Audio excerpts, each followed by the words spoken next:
আসসালামু আলাইকুম। আমরা যারা মুসলিম আমাদের বড় পীর হচ্ছে আব্দুল কাদের জিলানী রহমাতুল্লাহ আলাইহ। তো এই বড় পীরের ঘটনা যারা জানেন তারা জানেন যে বড় পীর যখন ছোট অর্থাৎ তার বয়স যখন ৪ বছর ৫ বছর হয়েছে, যখন থেকে মাদ্রাসায় ভর্তি করা হয়েছে তখন যদি হুজুর বলতো আলিফ তিনি বলতেন বা, হুজুর যেটা বলতো তার পরেরটা তিনি বইলা দিত। তো তারপর হুজুররা সবাই শিক্ষকরা সবাই বাড়িতে গেছে, গিয়ে জিজ্ঞেস করছে যে ঘটনা কি।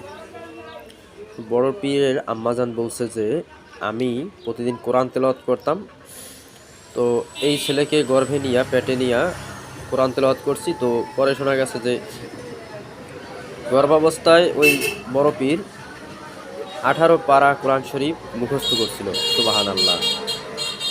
তার মানে কি, মা ছেলেকে গর্ভে নিয়ে কোরআন পড়তো, এই জন্য ছেলে ওইটা শুনে শুনে ছেলেও মুখস্থ করে ফেলাইছে। সুবহানাল্লাহ। আসলে বিষয়টা হচ্ছে গর্ভে নিয়ে মা সন্তানকে, গর্ভে নিয়ে মা যেই কর্মটা করবে, যেই কাজটা করবে সন্তান সেরকমই হবে। যদি মা গর্ভে নিয়ে চুরি করে তাহলে সন্তান চোর হবে। মা গর্ভে নিয়ে যদি ভালো কাজ করে সন্তান ভালো হবে, যদি খারাপ কাজ করে খারাপ হবে। হ্যাঁ, পরিবেশের কারণে আবার অনেক সময় ভালো মন্দ হয়। তো মার মায়ের যে একটা রোগ বা মায়ের থেকে পাওয়া যে একটা অভ্যাস, এইটা কিন্তু খুব সহজে যায় না। এটা কিন্তু একদম রক্তের সাথে মিশে যায়, কিন্তু সহজে যায় না। তো এখন আপনার ছেলে, আপনার সন্তান ছোট, যারা মোবাইল আসক্ত, মোবাইল ছাড়া এদের চলে না, খাওয়া চলে না, পড়া চলে না, গোসল করা চলে না, মোবাইল আসক্ত। এখন এই আসক্তি কোনোভাবেই ফিরাইতে পারতেছেন না। আসলে ভাই কীভাবে ফিরাবেন? এটা তো ওর রক্তে মিশে গেছে। আপনি যখন ও পেটে ছিল, গর্ভে ছিল, তখন আপনি মোবাইল চাপছেন, তখন তো গর্ভে নিয়ে কাজকর্ম কম করছেন, রেস্টই বেশি থাকছেন। তো কি করবেন? মোবাইল চাপছেন, তখন নামাজও পড়েন নাই, কোরআনও পড়েন নাই, আর জিকির আজকারও করেন না, তখন কি করছেন? মোবাইল চাপছেন, মোবাইলে ভিডিও দেখছেন, বিভিন্ন ধরনের ভিডিও। তো এখন ছেলের রক্তের সাথে ওই রোগ মিশে গেছে, এই জন্য ছেলেও কী করে বা সন্তানও কী করে? মোবাইলের আসক্ত।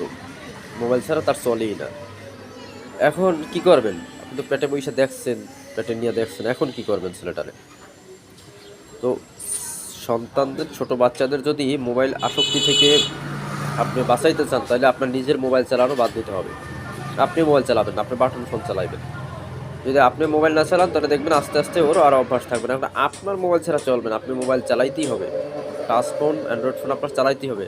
তো আপনিও চালাইতেছেন, আর ওদিকে আপনার সন্তানও আপনার মোবাইল নিয়ে দেখতেছে, মোবাইল জন্য কান্নাকাটি করতেছে, ভাত খাইতেছে না, পড়াশোনা করতেছে না। তো মেধাটা ওই মোবাইলের পিছনে চলে যাইতেছে, লেখাপড়া ঠন ঠন।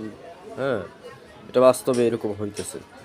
তো যদি এরকম চান তাহলে প্রথমত গর্ভে যখন সন্তান থাকবে তখন মোবাইল চালাবেন না, এবং ভালো কাজ করবেন যাতে সন্তানও ভালো কাজ করে। আর হচ্ছে, যদি সন্তান জন্ম হওয়ার পর মোবাইল আসক্তি থেকে বাঁচানোর জন্য নিজেই মোবাইল চালানো বাদ দিবেন, তাইলেই সম্ভব মোবাইলের আসক্তি থেকে সন্তানদের দূরে রাখা, ফিরিয়ে রাখা।